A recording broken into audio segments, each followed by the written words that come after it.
یہ جو M Q M نے اب بائیکاٹ کر دیا یا یہ جو برداشت نہیں ہے اس وقت سیاسی جماعتوں میں، دیکھیں پیپلز پارٹی کی جانب سے ایک چینل کا بائیکاٹ کیا گیا ہے، کیا کریں اب؟ کیا ہم حقائق کو بھی ٹی وی پر سامنے نہ لے کر آئیں؟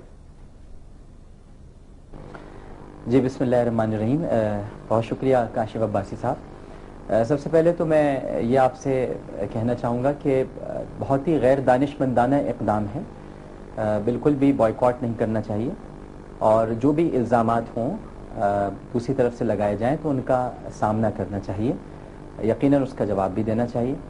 اور پتہ نہیں، میں حیران ہوں کہ یہ کالنڈیل آفس کو اون کیوں نہیں کر رہے، کیونکہ میں خود ایم کیو ایم میں رہ چکا ہوں، اب تو نہیں ہوں، لیکن کالنڈیل میں آفس تھا ان کا، اس کا باقاعدہ افتتاح ہوا تھا اور بڑی بڑی شخصیات وہاں پر آئی تھیں.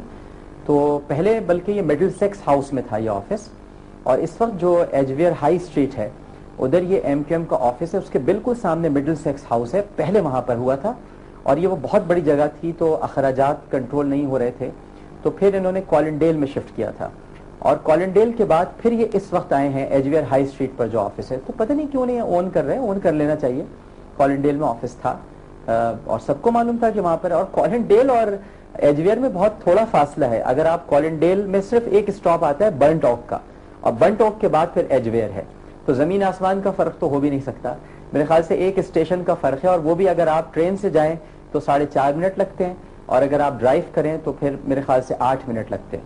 تو ایک تو پتہ نہیں یہ کیوں مسکنسیپشن کریٹ ہو رہا ہے یا مس انڈرسٹینڈنگ کوئی ہو گئی ہے، کیونکہ غالباً مصطفیٰ کمال صاحب کو شاید اندازہ نہیں ہوگا اس زمانے میں کہ یہ کالنڈیل میں آفس ہے کہ نہیں ہے. ہو سکتا ہے روانی میں وہ کہہ گئے ہوں، سبقت لسان کی وجہ سے وہ شاید ان سے غلطی ہو گئی ہو. نہیں سر، لکھی ہوئی پریس کانفرنس ہے ڈاکٹر صاحب، لکھی ہوئی پریس کانفرنس ہے جس میں انہوں نے کہا کہ جو باری باری انہوں نے تمام نکات کے جواب دیے، اس میں انہوں نے کہا کہ کالنڈیل میں ہم تو ریجیکٹ ہی اس بنیاد پہ کرتے ہیں کہ کالنڈیل ایونیو پہ ہمارا تو کبھی کوئی آفس ہی نہیں رہا متحدہ قومی موومنٹ کا.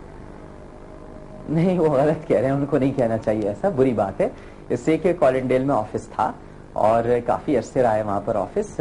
میرا خیال ہے، میں آپ سے پھر یہ کہوں گا کہ وہ شاید تھوڑا سا آپ بھی اگر ان کو ایک لیوریج دے دیں کہ شاید غلطی ہو گئی، ان کی زبان سے یہ ادا ہو گیا ہو، لیکن کالنڈیل میں آفس تھا، اس کو نہیں جھٹلایا جا سکتا.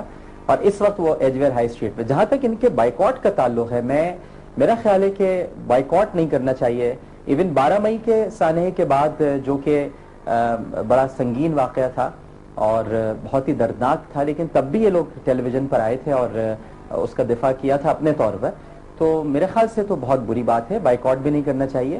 الزامات لگ رہے ہیں تو اس کا جواب دینا چاہیے. ذوالفقار مرزا صاحب کیا کہہ رہے ہیں، مجھے اس سے کوئی سروکار نہیں ہے، اور نہ مصطفیٰ کمال صاحب نے جو وضاحتیں پیش کی ہیں، اور میں خط کے مندرجات بھی نہیں جانتا. لیکن جب آپ کسی چیز سے پیچھے بھاگنے کی کوشش کرتے ہیں یا اس کا سامنا نہیں کرتے تو پھر بہت سارے شکوک اور شبہات جنم لیتے ہیں. تو میرا خیال ہے کہ جواب دینا چاہیے، وہ جیسا بھی ہو، بٹ اس کا سامنا کرنا چاہیے.